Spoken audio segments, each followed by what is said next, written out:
আমরা ইতিমধ্যে আমি বলে দিয়েছি।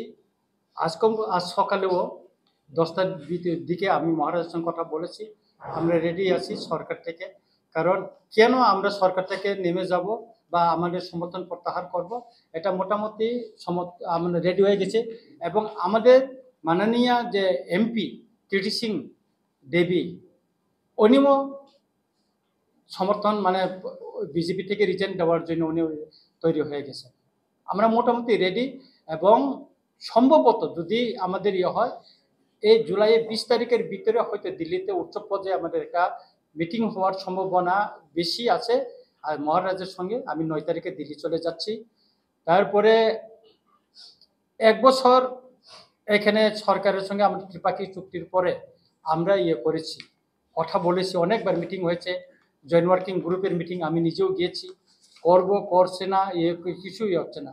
ত্রিপুরাতেও যে হচ্ছে, এখানেও তো কিছু করছে না। আমরা বারবার মাননীয় মুখ্যমন্ত্রীর সঙ্গে দেখা করেছি বিভিন্ন বিষয়ে, কিন্তু কিছুই হচ্ছে না। তাহলে আমরা এই সরকারে থাকার কি অর্থ আছে? আপনারা বলুন, ত্রিপাক্ষিক চুক্তি 1 বছর হয়ে গেল, বেশি ইলেকশন হইতেছে না। এখানে 125 অ্যামেন্ডমেন্ট বিল করে এডিসির হাতে ক্ষমতা পাঠানোর কথা, দেওয়ার কথা। এটা আমার কথা না। 2018 এবং 2023-এর বিধানসভার যে নির্বাচনের যে ম্যানিফেস্টো, বিজেপির ম্যানিফেস্টো, সেখানে আছে।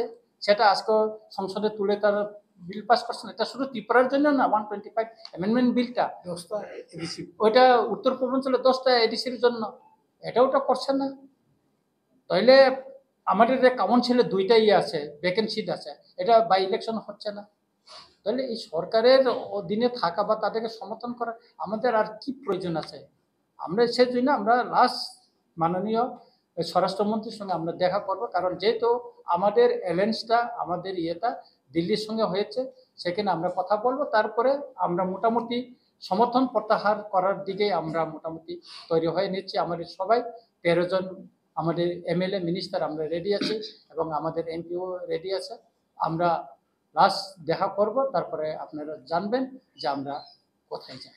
সমর্থন প্রত্যাহারের বিষয়ে কি এই বিষয়ে আপনাদের বিধায়কদের সঙ্গে প্রদ্যুৎ কিশোর দেববর্মনের আলোচনা কমপ্লিট? আমাদের আলোচনা হয়ে গেছে, কমপ্লিট আমাদের আলোচনা হয়ে গেছে। মহারাজা 7 তারিখে আমাদের র্যালিতে থাকবেন, থাকার পরে উনি ওই দিনে দিল্লিতে চলে যাবেন। আমাদের মোটামুটি আমরা ওই দিকে চলে আগাচ্ছি। আপনারা দেখছেন আমাদের কিছুদিনে রাজনৈতিক পরিস্থিতিটা কোন দিকে গড়াচ্ছে। আমি তো রেগুলার বলেই যাচ্ছি এই সরকারের সঙ্গে থাকার আর প্রয়োজন নেই। না, সমর্থন আছে, ওনার সমর্থন নিয়ে তো আমরা বলছি। আমরা তো সমর্থন নিয়ে তো বলছি, মহারাজ নিজেই তো বলছেন, আমরা কেন সমর্থন করবো? 1 বছর আমরা দেখেছি, আমরা বিরোধী দল থেকে আমরা ছেড়ে সরকারের সঙ্গে এসেছি। আমাদের প্রতিশ্রুতি দিয়েছে আমাদেরকে, আমাদের যে অধিকার, ল্যান্ড রাইটসের কথা, পলিটিক্যাল রাইটসের কথা বলা হয়েছে। চুক্তিতে কি আছে? এটা কথা আছে, কিছু তো করছে না। তাহলে এই সরকারের অধীনে আমরা কেন থাকবো? আজকে আমাদের 3জন ক্যাবিনেট মিনিস্টার হওয়ার কথা, 2জনে তো আমাদেরকে, একজন প্রতিমন্ত্রী আর একজনকে তো ক্যাবিনেট মিনিস্টার করে রাখছে।